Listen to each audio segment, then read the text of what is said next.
श्री स्वामी समर्थ मैत्रिणी, आज मी सुकी हिरव्यार कांद्याची पातीची रेसिपी केलेली आहे.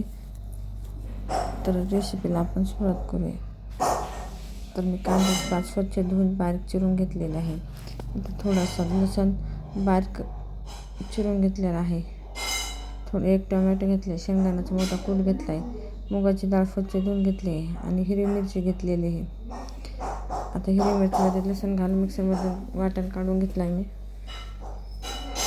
आता आपण गॅसवर कढई ठेवू, त्यामध्ये मी एक पळी तेल घातलेलं आहे. आता तेल गरम झालं की त्यामध्ये आपण लसूण मोहरी टाकली, थोडीशी जिरे घातले आणि लसूण सोडलं. त्यामध्ये आपण हे छान परतून घेऊया. लसूण थोडा लाल लाल कलर झाला की आपण त्यामध्ये टोमॅटो घालून घेऊया.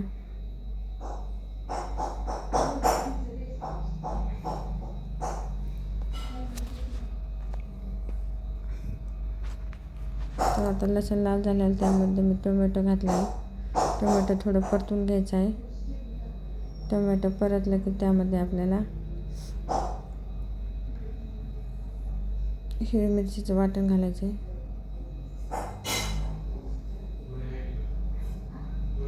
तोपर्यंत चॅनलवर नवीन असाल तर व्हिडिओला लाईक करा आणि चॅनलला सबस्क्राईब करा. तर इथं मी हिरवी मिरचीचं वाटण घातलं आहे. आता हिरवी मिरचीचं वाटण 1 मिनिट परतून घ्यायचं आहे आपल्याला.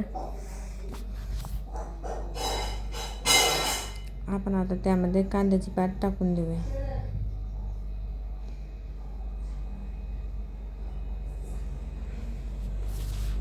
तर इथं मी कांद्याची पात टाकून दिली आहे. ते पूर्ण मिक्स करायचं आहे, आपलं पूर्ण परतून घ्यायचं आहे. त्यामध्ये मुगाची डाळ टाकून द्यायची आहे.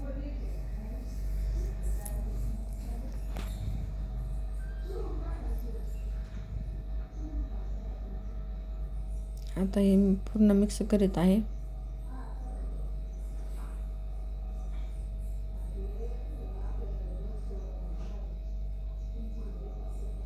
तर आपल्या कांद्याच्या पातेला थोडं पाणी सुटलेलं आहे, तर पाणी टाकायची गरज नाही आहे. आता त्यामध्ये आपण मीठ टाकून घेऊया. मी तर अर्धा चमचा मीठ घालते.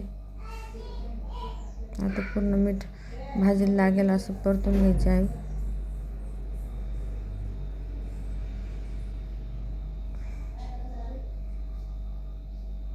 बघू शकता आपली पात कशी मस्त अशी शिजत आहे.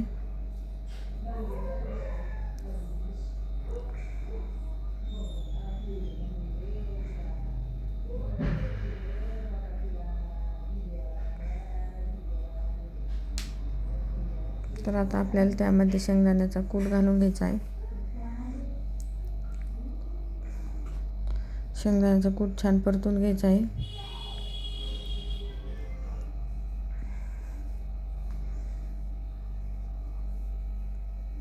तर आपली पात शिजत आलेली आहे. बघू शकता आपली पात कशी हिरवीगार दिसत आहे. भाजीला पाणीसुद्धाही लागलं नाही. तर आता त्यावर आपण 5 मिनिट झाकून ठेवूया.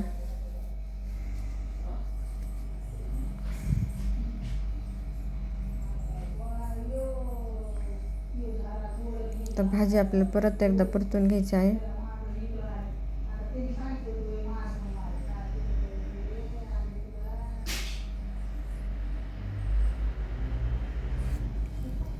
तर आता आपल्याला 2 मिनिट अजून भाजी अशी गॅसवर ठेवायची आहे.